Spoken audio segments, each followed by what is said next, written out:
This is the Redux News.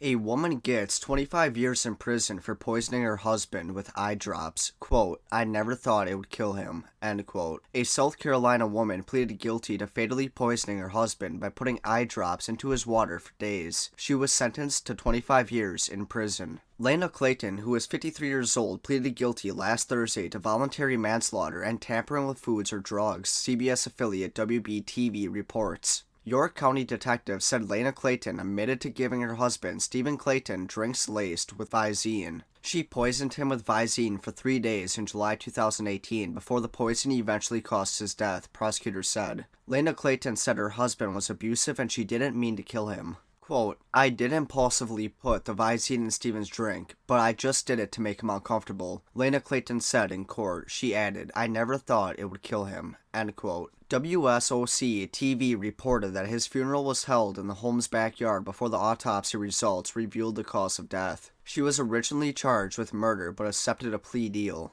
Her lawyers in court said Lana Clayton was a good person, having worked as a Veterans Affairs nurse in Charlotte. They said Lana Clayton was abused as a child, raped on a military base, and suffered from post-traumatic stress disorder. She attempted to kill herself during the investigation in August of 2018. Court records show the couple lived on a property worth more than $1 million, and Stephen Clayton, who was 64 years old, had over $1 million in other assets. He was a retired businessman from Florida. Lana Clayton knew the Visine would kill her husband and continued to poison him, prosecutors said. They accused her of destroying his will so she could inherit his money. Quote, "How can you maintain you did this to teach him a lesson when it is obvious from the facts that you let him suffer for 3 days?" End quote. Judge Paul Birch told Clayton in court. He also added, "You ignored him." End quote. Poisoning from tetrahydrozoline, an ingredient in over-the-counter eye drops, can induce comas, stop breathing, blur vision, and cause seizures, according to the U.S. National Library of Medicine. Children who swallow even 1 to 2 millimeters can suffer serious adverse events. It's added to eye drops and nasal sprays to reduce redness.